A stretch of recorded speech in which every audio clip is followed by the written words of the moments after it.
Hello friends, आज हम बात करेंगे नेटफ्लिक्स की वेब सीरीज कर्स्ड के एपिसोड 9 की। लेकिन वीडियो शुरू करने से पहले एक क्विक रिमाइंडर कि अगर अभी तक आपने इस वेब सीरीज के बाकी के पार्ट्स नहीं देखे हैं तो वो पार्ट्स भी देख लें। लिंक्स नीचे डिस्क्रिप्शन बॉक्स में है। एपिसोड 9 की शुरुआत में मर्लिन कंबर के पास से निकलकर नीमोई के पास जा रहा होता है, लेकिन वो कॉन्ट्रैक्ट किलर एक कबूतर से मर्लिन का ध्यान भटकाकर उस पर तीर चला देता है और वो वहीं जमीन पर गिर जाता है। एक्चुअली वो कॉन्ट्रैक्ट किलर मर्लिन का हर जगह पीछा कर रहा था और अब उसे मौका मिला तो उसने जहर लगा हुआ तीर मर्लिन पर चला दिया। उसकी मर्लिन के साथ पहले से ही दुश्मनी थी क्योंकि मर्लिन ने उसके पिता को एक जानवर बना दिया था और अब वो बेबस पड़े मर्लिन को मछली वाले जाल में डालने की तैयारी कर रहा होता है ताकि उसे पानी में वो डुबा सके। तो अचानक से मर्लिन उसी तीर को उस पर मारकर उसे जान से मार डालता है। एक्चुअली मर्लिन को मारना इतना भी आसान नहीं था। फिर मर्लिन जहर की काट के लिए कोयला खाने लगता है और कुछ टाइम बाद अपने सफर पर आगे बढ़ जाता है। उधर ग्रेमियर में भी हालत अब ठीक नहीं है। वहां पर खाने की कमी होने लगी है क्योंकि शहर को घेर लिया गया है और अभी तक स्क्विरल की भी कोई खबर नहीं है। उधर ऊथर के टेंट में राजमाता आकर बोलती है कि शहर की घेराबंदी रेड पैलेडिन्स करेंगे क्योंकि उन्होंने शहर को गंवाया है, तो अब उन्हें ही मरने दो। लेकिन ऊथर चाहता है कि घेराबंदी को वो करे क्योंकि वो राजा है, लेकिन राजमाता अपना फैसला सुनाकर वहां से चली जाती है और ये बात ऊथर को अच्छी नहीं लगती। उधर रेड पैलेडिन्स के खेमे में चर्च की तरफ से एबोट विक्लो नाम का एक पादरी लड़ाई की अगुवाई करने आता है और उसमें और फादर कार्डन में इस लड़ाई के बारे में बात होती है और फिर बात दोनों के ईगो पर आ जाती है। उधर शहर के अंदर मोर्गाना नीमोई को ये बोलती है कि तुम अपनी जादुई शक्तियों का इस्तेमाल करके बाहर घेराबंदी किए हुए दुश्मनों पर हमला करो, आत्माओं को वहां भेजो और उन्हें दिखा दो कि तुम वुल्फ ब्लडविच हो। तो नीमोई बोलती है कि तुम मुझे शैतान बना देना चाहती हो। तो मोर्गाना बोलती है कि हम अपने स्वभाव को नहीं बदल सकते। फिर नीमोई वहां से चली जाती है। इसके बाद मोर्गाना कोने में पड़ी हुई एक कुत्ते की सड़ी हुई लाश पर नजर डालती है और ये सीन यहीं कट हो जाता है। फिर नेक्स्ट सीन में आयरिस को दिखाते हैं। वो खुद को टॉर्चर करती है कि अभी तक उसने नीमोई को नहीं मारा और फिर ये बात रटती रहती है कि नीमोई को मारो वरना खुद को जला दूंगी। फिर अगले सीन में मर्लिन नीमोई से मिलने के लिए शहर में आता है और वो नीमोई को बोलता है कि अगर वो कंबर को वो जादुई तलवार दे दे तो नीमोई की जान बच सकती है। कंबर उसे कैद करके जरूर रखेगा मगर उसकी जान बच जाएगी। लेकिन मोर्गाना और आर्थर इस बात के लिए मना करते हैं, तो इसलिए नीमोई मर्लिन का ये ऑफर ठुकरा देती है। लेकिन क्योंकि मर्लिन थका हुआ लगता है तो नीमोई उसे एक रात के लिए वहीं रुकने के लिए कहती है। कुछ टाइम बाद आर्थर मोर्गाना के रूम में जाता है ताकि भाई बहन के बीच में जो दूरियां हैं उन्हें दूर किया जा सके और उनके बीच इमोशनल बातें होती हैं। लेकिन शायद दूरियां अभी भी नहीं मिटी होती दोनों में। जब आर्थर वहां से जाता है तो ये दिखाते हैं कि मोर्गाना ने अपने बेड पर उसी कुत्ते की लाश रखी हुई है और वो मकड़ी जो सीलिया ने उसके मुंह में डाली थी वो उस कुत्ते की लाश पर फीड कर रही है। उधर वीपिंग मॉन्क ग्रीन नाइट को रेड पैलेडिन्स के खेमे में लेकर जाता है और यहाँ फादर कार्डन ग्वेन को बोलता है कि जब हम तुम्हें टॉर्चर करेंगे तो तुम वुल्फ ब्लडविच के बारे में बोलोगे। तो ग्रीन नाइट वीपिंग मॉन्क को देखते हुए ये बोलता है कि मैं कई राज जानता हूँ। फिर नेक्स्ट सीन में किंग ऊथर राजमाता के लिए ड्रिंक लेकर आता है और बातों ही बातों में वो उसे वो ड्रिंक पिला देता है और उस ड्रिंक में जहर होता है जिस वजह से वो वहीं मर जाती है।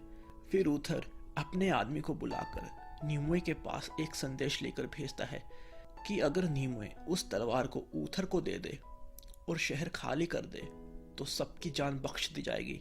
लेकिन नीमोई को फे लोगों की चिंता है कि बिना सुरक्षा के फे लोगों को रेड पैलेडिन्स मार देंगे, इसीलिए वो ऊथर को ये संदेश वापस भिजवाती है कि अगर ऊथर फे लोगों को सुरक्षा प्रदान करे तो वो जादुई तलवार को ऊथर को दे देगी।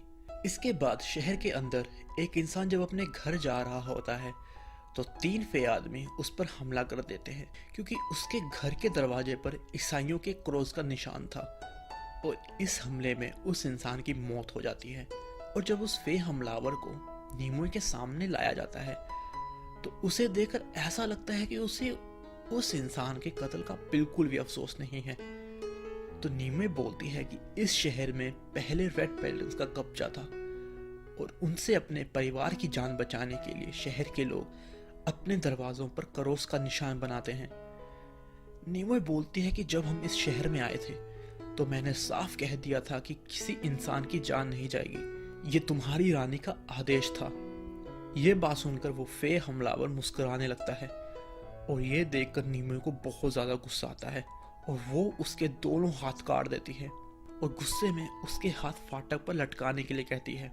उधर पैलेडिन्स के खेमे में ग्वेन की हालत खराब है क्योंकि उसे बहुत टॉर्चर किया गया है और उसे मिलने के लिए वीपिंग मॉन्क आता है। ग्वेन बोलता है कि तुम्हारी आंखें ऐश जाति की पहचान है, लेकिन सदियों से ऐश जाति के लोगों को इस इलाके में नहीं देखा गया, पर तुम यहाँ कैसे आए?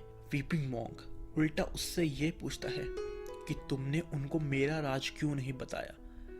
तो ग्वेन उसे बोलता है कि सभी फे भाई हैं, भटके हुए फे भी। ग्वेन उसे बोलता है कि तुम उनके शब्द बोलते हो, उन्होंने तुम्हारा दिमाग खराब कर दिया है, तुम हमारे जैसे हो, तुम हमारे भाई हो। तो वीपिंग मॉन्क बोलता है कि मैं तुम्हारा भाई नहीं हूँ। तो फिर ग्वेन बोलता है कि अगर ये तुम्हारी जन्मभूमि है तो उन्हें बता दो कि तुम कौन हो। फिर वीपिंग मॉन्क बोलता है कि मैं तुम्हारे लिए प्रार्थना करूंगा और इसके जवाब में ग्वेन भी बोलता है कि मैं भी तुम्हारे लिए प्रार्थना करूंगा। उधर नीमोए मर्लिन से मिलने उसके पास आती है और उससे पूछती है कि क्या तलवार का असर ऐसा होता है। तो मर्लिन उसे बोलता है हाँ। तो नीमोए उससे पूछती है कि अगर मैं ये तलवार दे दूं तो क्या सब ठीक हो जाएगा। तो मर्लिन बोलता है कि काश मुझे इस बारे में पता होता। फिर नीमोए पूछती है कि फे लोगों का क्या होगा। तो मर्लिन उसे बोलता है कि तुम उन्हें नहीं बचा सकती। और भी बहुत सारी बातें होती हैं उनके बीच। तो आखिर में मर्लिन बोलता है कि तुम कंबर के ऑफर के बारे में सोचो। उधर स्क्विरल ग्वेन को बचाने के लिए आता है, लेकिन ग्वेन उसे मना करता है क्योंकि अब वो चल नहीं सकता। ग्वेन उसे वापस जाने के लिए कहता है नीमोए के लिए। जब स्क्विरल इमोशनल होकर उससे विदाई लेने लगता है तो उसे पीछे से ब्रदर साल्ट पकड़ लेता है। उधर फादर कार्डन, एबोट विक्लो और वीपिंग मॉन्क किंग ऊथर से मिलने जाते हैं। फादर कार्डन किंग ऊथर को बोलता है कि आपने फे क्वीन को संदेश भेजा, हमें उम्मीद थी कि कोई भी बातचीत चर्च की तरफ से संचालित होगी। तो किंग ऊथर उसे बोलता है कि फादर कार्डन की वजह से उसके लोग उसके खिलाफ हैं और फादर कार्डन ने उसकी जमीनें छीन ली है। तो फादर कार्डन कुछ बोलने लगता है तो बीच में एबोट विक्लो बोलता है कि चर्च को विच चाहिए और किंग को तलवार, हमें विच दे दो और हम उसे जला देंगे। तो किंग मना कर देता है और बोलता है कि तलवार हमें मिलेगी और विच को मैं अपने कैद खाने में रखूंगा ताकि लोग भड़क ना जाएं उसे जला देने से। और फे लोगों को एक जहाज दिया जाएगा ताकि वो इस जगह से गायब हो जाए। लेकिन फादर कार्डन बोलता है कि ये फे लोगों की चर्च पर जीत होगी। तो उथर बोलता है कि हमारी फौज तुम्हारी शिकायतों का निपटारा कर सकती है। एबोट विक्लो कार्डन को संभालता है और वो तीनों वहां से चले जाते हैं। किंग उथर खुश है क्योंकि अब उसे राजमाता की दखलंदाजी नहीं सहनी पड़ रही। जब वो अपने खेमे में पहुंचते हैं तो स्क्विरल को उसके सामने लाया जाता है और ये बोला जाता है कि ये फे जासूस है और ये ग्रीन नाइट को बचाने के लिए आया था। फिर फादर कार्डन स्क्विरल से ये पूछता है कि तुम्हारे साथ कितने आदमी हैं। तो स्क्विरल उसके मुंह पर थूक देता है और बोलता है कि तुम्हें मारने के लिए बहुत है।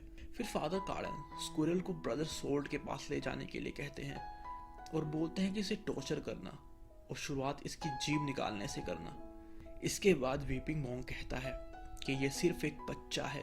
तो फादर कार्डन वीपिंग मॉन्क को ये बात बोलने के लिए चांटा मार देता है और अब मामला वीपिंग मॉन्क की तरफ से इंटेंस हो जाता है क्योंकि ग्रीन नाइट ने उससे कहा था कि तुम्हारे पैलेडिन ब्रदर्स बच्चों को मारते हैं और तुम चुपचाप देखते हो, तुम भी गुनाहगार हो। उधर महल में नीमोए को किंग ऊथर का लेटर आता है जिसमें लिखा था कि तलवार और नीमोए के बदले सारे फे लोगों को वहां से जाने के लिए जहाज दिया जाएगा।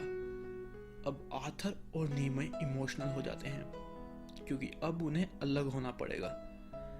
इसके बाद वो दोनों इंटीमेट होते हैं। एपिसोड के लास्ट सीन में कम्बर की बड़ी बेटी फादर कार्डन से मिलने आती है और ये बोलती है कि आपने वुल्फ ब्लड विच के कत्ल के लिए कम्बर से मदद मांगी थी। कम्बर इस काम में आपके साथ है और ये एपिसोड यहीं खत्म हो जाता है। दोस्तों, आपको ये वीडियो कैसी लगी इस बारे में मुझे कमेंट करके ज़रूर बताएं और चैनल को सब्सक्राइब कर लें और इस वीडियो को लाइक एंड शेयर कर दें। आपसे मुलाकात होगी अगली वीडियो में। तब तक के लिए गुड बाय।